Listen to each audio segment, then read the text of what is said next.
Welcome back, everybody. I've got a fresh case history pack. I'm not going to open a huge amount of this product, but it's a good change from Everfest. This is the last video I'll be making before Pro Tour. I'll be busy the next few days getting my affairs in order. And then, by the way, this case has a ding on it, so we're hoping for spice. Alright, thought I'd make a quick video, open some stuff. I'm doing a pretty spicy auction tonight or tomorrow, or very soon when you see this on Deckbox. There's some white bordered slabs, graded cards. I might show you a couple. There's some, I'll show you these first. See all these MISCUTS? There's like play sets of stuff in here. Not play sets, sorry, one of each pitch, one of each color. Throwing slabs around. Some of these came back with really good scores. I won't show you the whole lot, but if you watch the live stream, a lot of the hits from that got graded. I wanted to see how the whiteboard is graded. Shout out to FABTCG for sponsoring the channel. Please support them if you don't already. They have a Patreon, which I'll link below, and hit up Wraith Times and Techlo Foundry as well, Techlo Labs, I should say, their other projects. So it seems like this set, if you're catching this for the first time, has a whole bunch of class-specific commons. There's like a token or a hit slot. It's hard to gauge because you don't always get like a token or a piece of armor in that slot.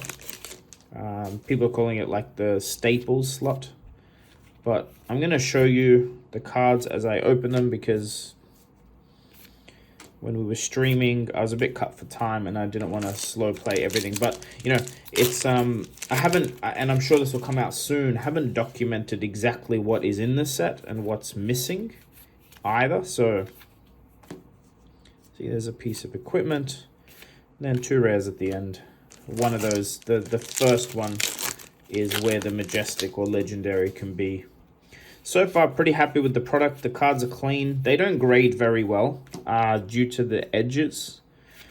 If you've graded stuff before, the Japan print stuff, the coloring and the surface grades and the centering is quite good, but the edges, not so much. So keep that in mind if you're planning to grade any of these. Okay.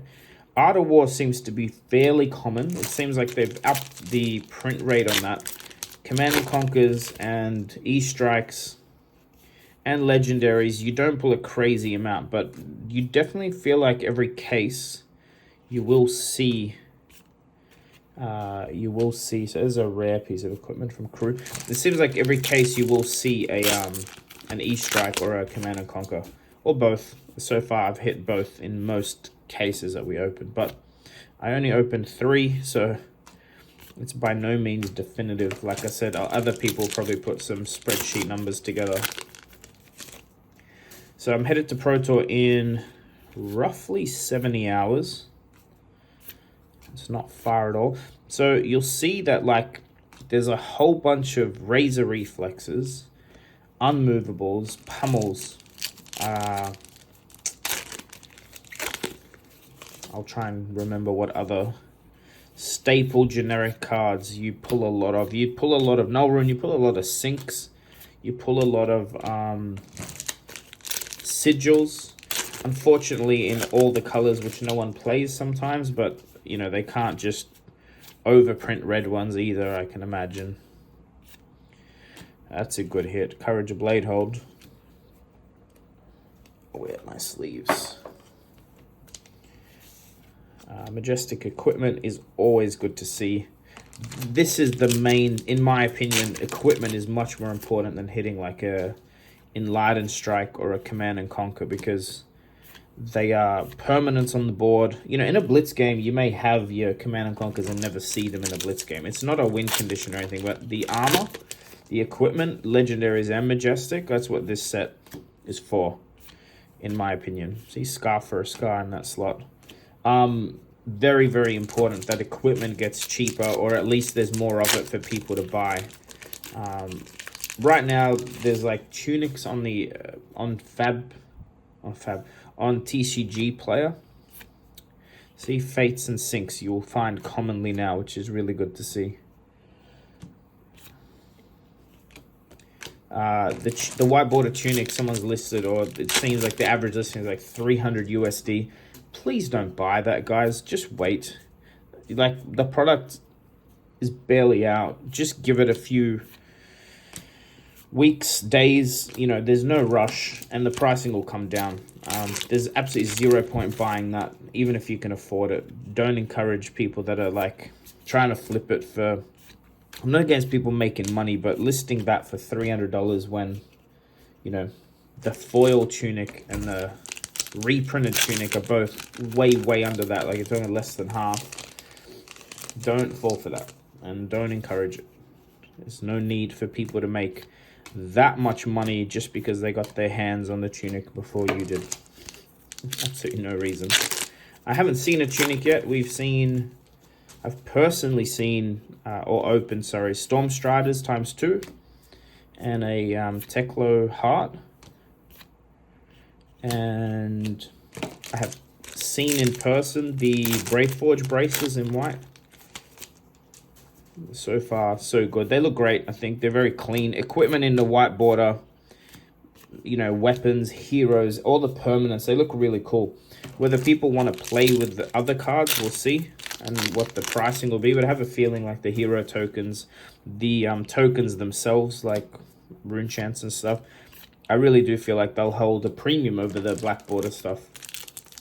But we're talking on the cheaper end. Again, I have no idea though. I'm speculating, and it'll be very interesting to see.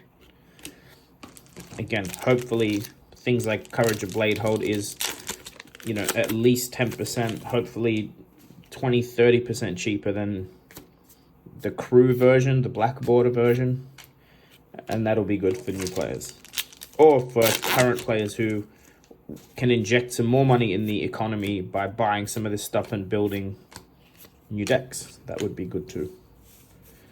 I don't know how to, maybe I want to fan these out so people sort of see what we're hitting, but I don't want to take up too much room. I'm only going to open the one box. So yep, Pro Tour in a few days, and looking forward to meeting everybody. If you're watching this, if you intend to go to Pro Tour and meet me, please come up, say hi. Happy to take a photo or just chat or whatever.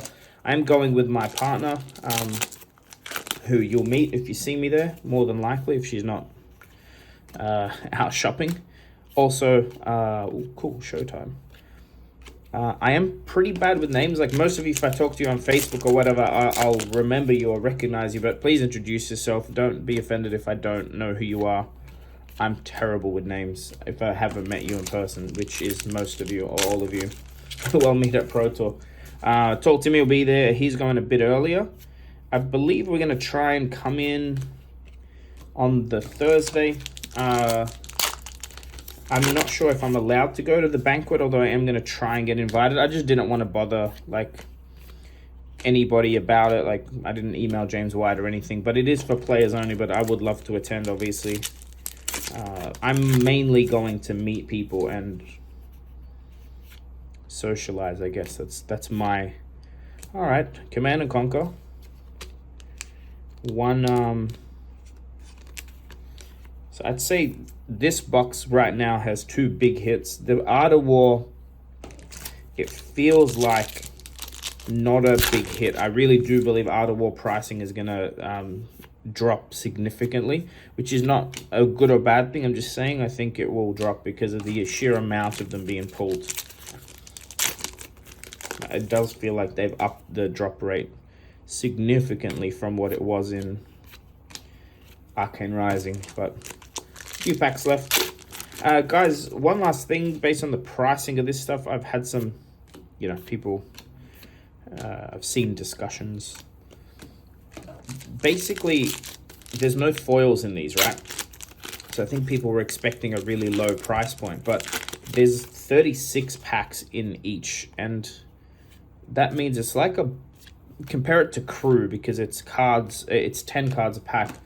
It's basically a box and a half per box. So if you're complaining about pricing, just keep that in mind. I don't think the pricing's high. It's higher than I expected it to be, but I think the price point's fine. Their retail price, which no one seems to be charging, is $5.50 Australian per pack. Most shops are charging $5. I think most shops can afford to charge $4.50 per pack. So, like, it's cheap, if that makes sense. It's not an expensive product, especially if you're just going to buy some packs here and there when you go to your LGS. Now, if you find it expensive, it's also not a necessary purchase. It's not a new set with new cards either. So, you know, it's definitely a product you can sort of avoid or miss and just save your money for the classic battle decks that are coming out, and then Uprising, which will be right after that. One thing I'm very much looking forward to is any Uprising spoilers we'll get at Pro Tour. That's going to be cool. I'm going to count these Majestics. 10, 12. So yeah, roughly 12 it seems per box. Cool. Hope you enjoyed the video. Look forward to meeting you all if I do see you in Jersey. Maybe plans after the games are done, dinners, etc. I'm more than happy to. But yeah, look forward to meeting you all, and we'll obviously be doing some videos there, and I'll update everyone that's not going on to what's happening. So, all right, guys, talk soon.